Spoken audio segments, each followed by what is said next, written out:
And good morning out there in Radio Land. This is for your information. We're here, and sitting in with me today, Dr. Sharron Clayton. So many of you know her and what she does here at KBBG. We're going to talk about that today. That might be a good way for us to start out with. But at any rate, we welcome you to for your information. And we have been sharing. I'm going to welcome you. Thank you. Thanks for inviting me. Yes, and we'll be seeing more of you.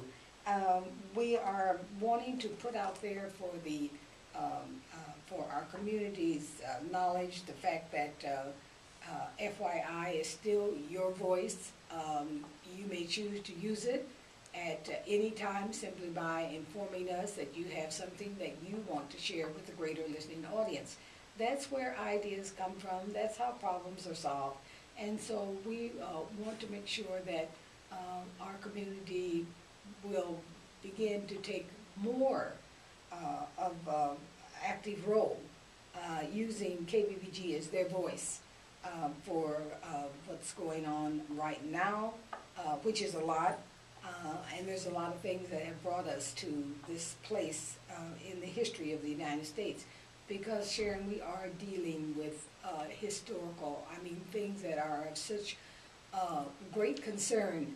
I don't think we as people in general are really aware of what is happening around us. I really don't believe. When I see ID cards to do this and that and the other, and the road that we're on, the recent killing that has upset the whole country and the whole world, I guess, knows about it to some degree.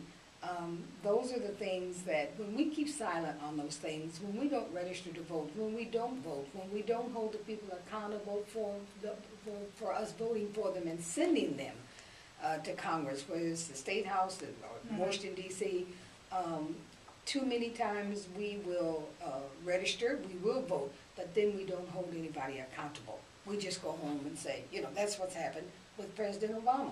We helped to get him in, but what have we done since?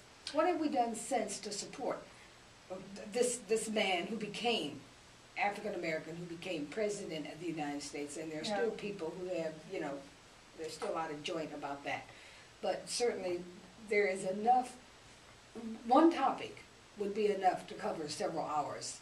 And if our people don't realize that if we don't take a part in it or offer our own voice, thoughts and concerns and solutions, we may not have the solution, but maybe we have a piece of the solution. A part of the solution. Absolutely. So again, welcome. Now that's my open. Where's yours? Listen, I tell you, I'm sitting here mesmerized because I never know what's going to happen when I come on air with you. And such thoughtful comments, this notion of inertness, of sitting back and doing nothing. I was sitting here thinking, of course we have, and I think people realize when you have placed people on the periphery of society, and when I say the periphery, never being at the core, but being part of a society where you've been structured to be on the outside, people tend to learn to live on the outside. That's right. And as a way of life. As a way of life. Yes. Absolutely, as a way of life. And we become concerned about those day-to-day survival issues that we have to be concerned with because of the very fact that we're on the outside. That's right. And it's like on the outside, wanting to be in, but not moving, and just moving in that circle on the outside. So I was picturing what you were saying. As a people, if we haven't heard the clarion call of the kind of injustice that King was trying to warn us against back in the day, so the kids would say, that a threat to justice any place is a threat to justice every place. Every place. And as we sit and watch, we're watching the world just swirl around us in a sense. Now, I'm not going to say that all people, all blacks, all people of color are doing this, but this inertness that exists. So it's like, wow, I got a job. I'm going to get paid this week. Right. I get paid, I'm excited, but what do I do with my money? You know, wow, we've got a black president, you know, a black candidate. Yeah. I'm going to vote for that person. So I vote for that person, but I've never asked myself, what should I do next? Exactly. Oh, our kids are falling out of the schools. They're not progressing. By the ton, right. Oh, geez. I got to go up there and say something about my kid, but I'm not looking at the policies of the school district that's really forcing kids out of the schools, you know, and it goes on and on. And I guess what happens could be that people get fatigued. Either they get fatigued or they think that someone else is going to do the work. And, you know, as I sit here and as I listen to students of today talk about the issues of today, and as they tell me that they expect, for the first time I've got a lot of freshmen and sophomores, they expect to be entertained in the classroom because they're used to being entertained. And I'm going, this is not Sesame Street, okay? Right. We got to wake up, you know, and I'm not going to sing Big Bird songs. Right. And so as a people, we can't expect that songs are going to be sung for us. We've got to create our own songs. That's right. And there are young people who are really trying to pursue this entrepreneurial kind of spirit, but they have to realize that to be great entrepreneurs, you've got to function in a community or a society where you can thrive. If the community's not thriving, you can have all the wonderful ideas in the world, but your business may not get off the ground. So I've gone full circle, but Lou, these are some trying times right here in the midst of the new century. Yes. That at one point, you know, in 2000 we were thinking 21st century. Right. Now it's 2012, and what has happened? And you know, Sharron, speaking about that, a couple of things. When we were talking about people being on the outside, there's too many of us on the outside that have been put in that position, not by happenstance, but by plan, by policy, by public policy. Public policy is what does that. But then when it comes to us, we are so susceptible to that, and can't see beyond what I would call the big picture. We need people to begin to look at the big picture. Don't take we've taken our eyes away from things that we should be speaking about every time we open our mouth. There's enough going on out there, whether it's in education, whether we're talking about the prison system, it doesn't matter. The main thing that we have left and will be leaving more of are actual people, our children without a hope. We are going to be all the things that were happening during the 20th century, and I was like, I was so glad the 21st century was coming, and I was thinking, we can finally clean the board, start over again, you know, get rid of all of these things that hamper us, that keep us from reaching our potential.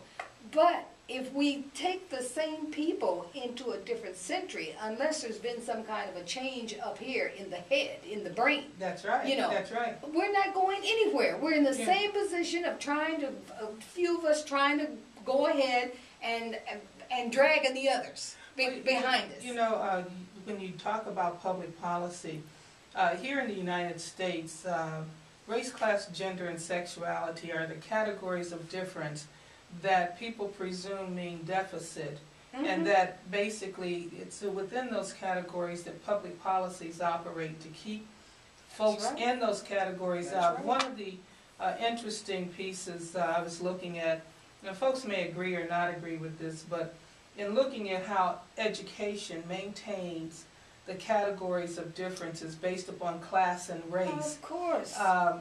Tracy Orr wrote that if we look at the education curriculums in different schools, in the poor and working class schools, rote memorization and not decision making or making choices or explanations why something is done is at the core of the curriculum. In middle class schools, figuring and decision making and how to get answers is really enforced through the curriculum.